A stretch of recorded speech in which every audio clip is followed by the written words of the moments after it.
আসসালামু আলাইকুম। সবাইকে স্বাগত জানাচ্ছি আমার আজকের পর্ব দেখার জন্য। আমি আজ দারুণ মজার চটপটা এবং হেলদি একটি রেসিপি শেয়ার করছি। তা হচ্ছে চাইনিজ স্টিম ব্রকলি। আমাদের দেশে এখন শীতের সময়টাতে এই ব্রকলি প্রচুর পরিমাণে পাওয়া যায়। এতে রয়েছে বহু পুষ্টি উপাদান যা আমাদের দেহকে সুস্থ রাখতে নানাভাবে সহায়তা করে। এটি শক্তিশালী ক্যান্সার বিরোধী এবং অনেক গুরুতর রোগ প্রতিরোধক সবজি। অন্যান্য সবজির তুলনায় এর পুষ্টিগুণও অনেক বেশি বলে সন্ধান পেয়েছেন বিজ্ঞানীরা। তো এই ব্রোকলি দিয়ে আমি আজ যে চাইনিজ আইটেমটি তৈরি করছি তার জন্য তেমন তেল মশলারও প্রয়োজন হয় না। তৈরি করাও খুব সহজ, খেতেও খুব মজা। তো চলুন এর রেসিপিটি দেখে নিই। প্রথমে আমি মিডিয়াম সাইজের একটি ব্রোকলি এইরকম করে কেটে ধুয়ে নিয়েছি।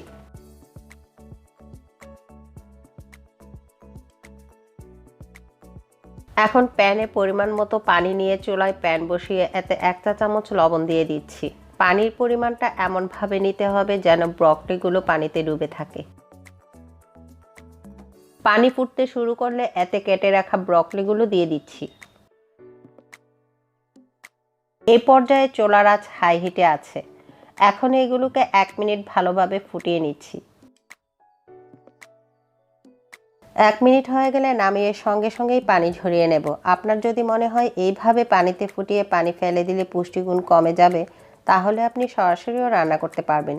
এতে রান্নার সময় 2-1 মিনিট সময় বেশি লাগতে পারে। তবে ট্রেডিশনালি রেস্টুরেন্টগুলোতে রান্নার আগে এইভাবে মিনিট 2 পানিতে ফুটিয়ে নেন।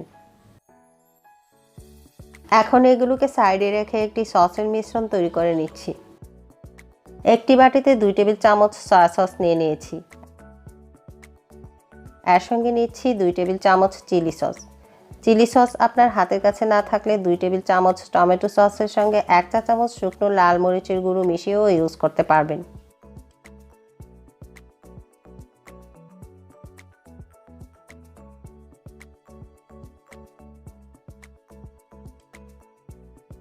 এর সঙ্গে দিচ্ছি 1 চিমটি লবণ।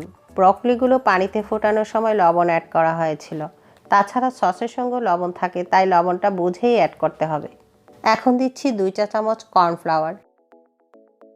সেই সাথে দিচ্ছি হাফ কাপ পানি। রেসিপি সম্পর্কে আপনাদের কোনো প্রশ্ন থাকলে কমেন্ট বক্সে প্রশ্ন করতে পারেন। আমি অবশ্যই আপনাদের সব প্রশ্নের উত্তর দেব। চিনি দিচ্ছি হাফ চা চামচ। চাইনিজ আইটেমগুলোতে সামান্য চিনি ইউজ করা হয়, তবে আপনি চাইলে স্কিপ করতে পারবেন।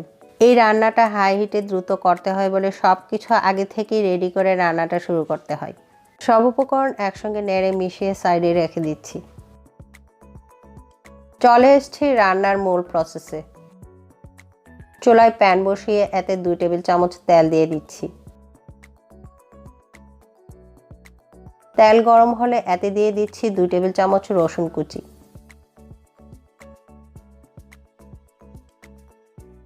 হাফ চা চামচ দিচ্ছি আদা কুচি।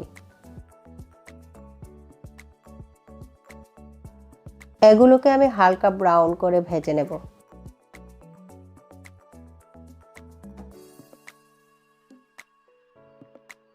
ভাজা হলে মিডিয়াম সাইজের একটি পেঁয়াজ কুচি করে কেটে দিয়ে দিচ্ছি। পেঁয়াজগুলোকে আমি বেশি ভাজবো না, সামান্য স্বচ্ছ হওয়া পর্যন্ত একটু ভেজে নেব। পেঁয়াজ ভাজা হলে এর সঙ্গে চিংড়িগুলো দিয়ে দিচ্ছি। আমি এখানে 12টি চিংড়ি নিয়েছি। এখন দিচ্ছি 1 চিমটি লবণ।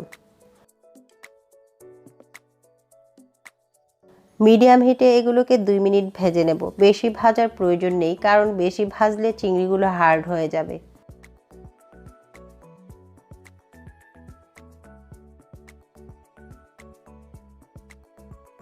রেসিপিটির ইনগ্রিডিয়েন্টসগুলো ডেসক্রিপশন বক্সে দেওয়া থাকবে। আপনাদের কোনো কনফিউশন থাকলে সেখান থেকেও দেখে নিতে পারবেন। 2 মিনিটের মতো ভাজা হলে এর সঙ্গে ব্রকলিগুলো দিয়ে দিচ্ছি। আপনি চাইলে এই পর্যায়ে আপনার টেস্ট অনুযায়ী কাঁচামরিচ কুচি অ্যাড করতে পারবেন।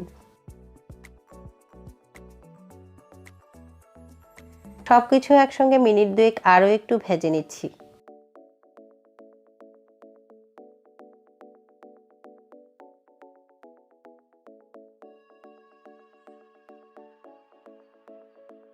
ভাজা হলে এর সঙ্গে সসের মিশ্রণটি দিয়ে দিচ্ছি।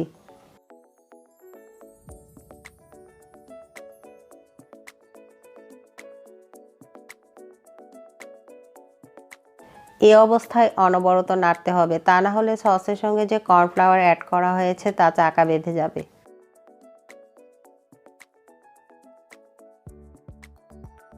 এই পর্যায়ে আমার টেস্ট অনুযায়ী আরও হাফ চা চামচের মতো লবণ প্রয়োজন হচ্ছে।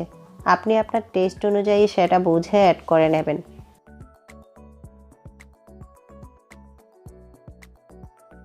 এই অবস্থায় হাই হিটে টোটাল 3 মিনিট রান্না করে নামিয়ে পরিবেশন করছি।